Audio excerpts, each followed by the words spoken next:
Assalamualaikum warahmatullahi wabarakatuh.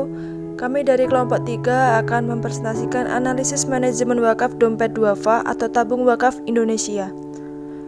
Kemudian ada struktur lembaga wakaf di sini. Pertama ada Dewan Syariah, yaitu Bapak Amin Suma, Bobi Herwibowo, dan Izzuddin Abdul Manaf. Kemudian Dewan Pembina ada Bapak Parmi Hadi, Eri Sudewo, Sinan Sari Ecip, Didin Hafiduddin, Rahmat Riyadi Haidar, Bagir, Hotman Arifin, Eri Riana.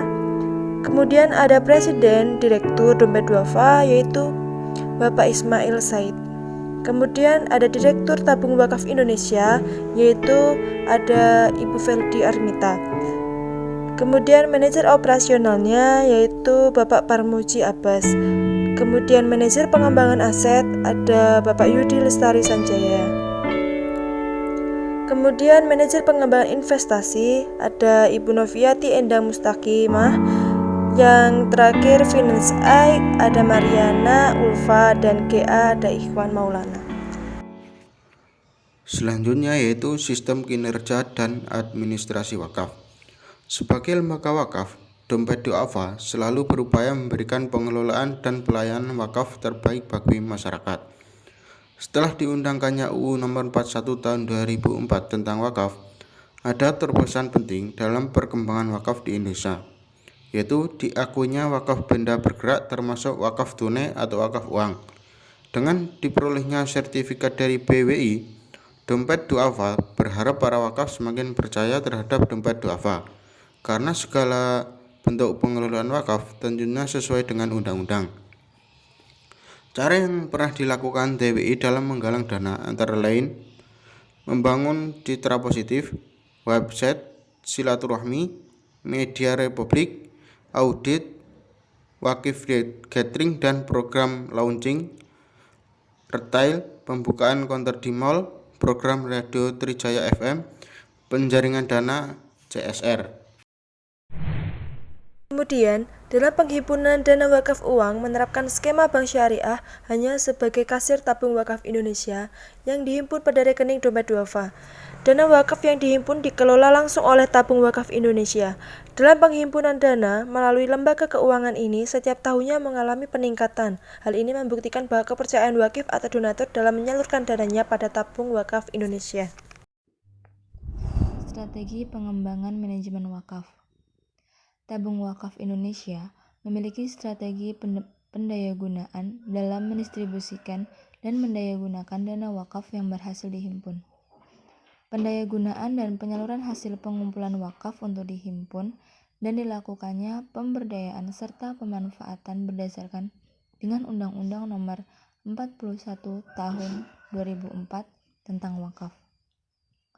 Tujuan akhir dari program wakaf produktif yang TWI kelola adalah bagaimana surplus wakaf dapat dirasakan manfaatnya oleh para mauquf alaih. Pengaliran surplus wakaf TWI kepada mauquf alaih meliputi beberapa program, selain untuk pendidikan, diantaranya untuk program kesehatan dan bidang sosial.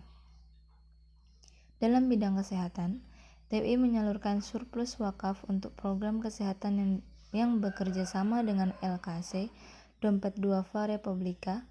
Klinik kesehatan ini dibangun Dompet Duafa bertujuan untuk membantu kaum duafa di bidang layanan kesehatan tanpa mengungut biaya sepersen pun.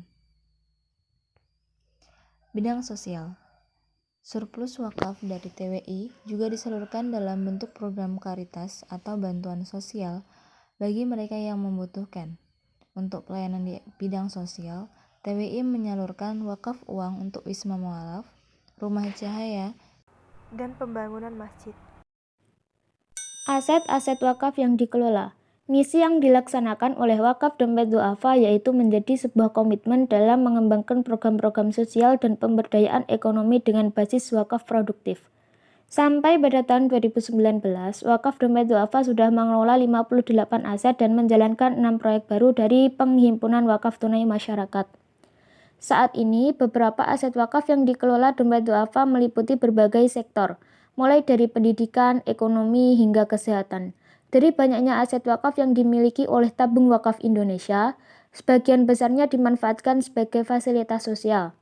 Dengan demikian, aset wakaf yang dikelola oleh TWI meliputi wakaf saham, peternakan, wakaf rumah atau tanah, kebun tenusia, perkebunan, dan ruko atau pertokoan. Selanjutnya, proses sertifikasi aset wakaf. Pelaksanaan pendaftaran tanah diawali dengan membuat AIW atau APAIW pada PPAIW. Selanjutnya, berkas persyaratan akan diberikan pada tim sertifikasi tanah wakaf. Tim akan melakukan pengecekan pada seluruh berkas, kemudian berkas akan diserahkan pada BPN dan dilakukan pengecekan kembali oleh pihak BPN.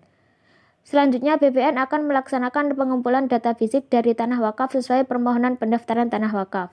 Kemudian diolah oleh pihak BPN menjadi sertifikat tanah wakaf atas nama Nadir. Adapun mengenai sertifikat wakaf tunai merupakan sebuah inovasi instrumen finansial, keuangan sosial, dan perbankan sosial yang pertama kali dalam sejarah. Tabungan dari warga yang berpenghasilan tinggi dapat dimanfaatkan melalui penukaran sertifikat wakaf tunai, sedangkan pendapatan yang diperoleh dari pengelolaan wakaf uang dibelanjakan untuk berbagai tujuan, misalnya untuk pemeliharaan harta wakaf. Sekian presentasi dari kami, kurang lebihnya mohon maaf. Apabila ada yang kurang jelas silahkan ditanyakan. Akhiran, wassalamualaikum warahmatullahi wabarakatuh.